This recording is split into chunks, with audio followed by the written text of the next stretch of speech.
In the United States, there is new urgency in two investigations related to the Jeffrey Epstein case. One is probing for answers in his death in a New York jail. How could that have happened? And the second is a wider investigation looking at the people who enabled his sexual abuse and sex trafficking of teenage girls. Ellen Murrow joins us now. She's on this story from Washington. What are we learning this morning about Epstein's death, Ellen? Well, Janet, as we were discussing yesterday, U.S. media outlets have been reporting several lapses in how Epstein was being monitored at that Manhattan jail. The latest report came overnight in the New York Times, again citing unnamed sources. That report says that Epstein wasn't checked on for several hours before he was discovered. Now, as we were talking about yesterday, he was supposed to be checked on by 2 guards every 30 minutes. So if that report is true, that is a serious lapse in how he was being monitored in this facility. The Times is also reporting that one of the 2 people guarding Epstein was not actually a full-fledged correctional officer. And of course, there are lots of questions being asked about how these lapses could have happened with such a high-profile inmate, someone accused of such serious sex trafficking crimes involving underage girls, someone linked in the past to high-profile people like Donald Trump and Prince Andrew, and perhaps most of all, someone who had apparently attempted suicide less than 2 weeks before he actually died.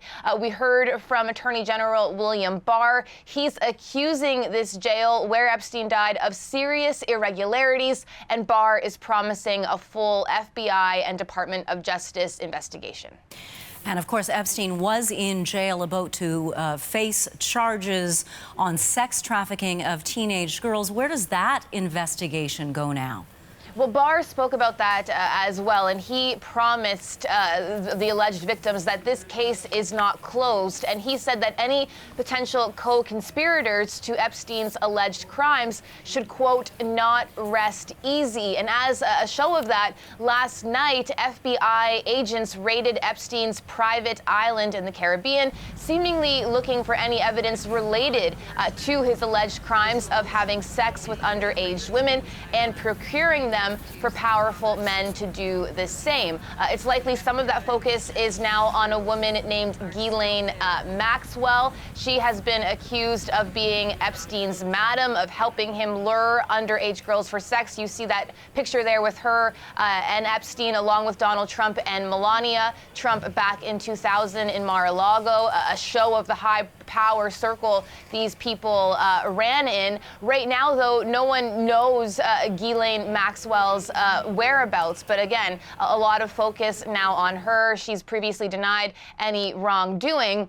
One of the victims of Jeffrey Epstein, one of the alleged victims, is also now speaking out. Jennifer Eroz, we can show you a statement from her. She says Epstein raped her when she was 15 years old. She gave that statement there to NBC News, saying, "We have to live with the scars of his actions for the rest of our lives, while he will never face the consequences of the crimes he committed, the pain and trauma he caused so many people." She said she's angry that he will not have his day in court to stand trial, but she also added that justice must still be served, and Attorney General William Barr is saying that it will be.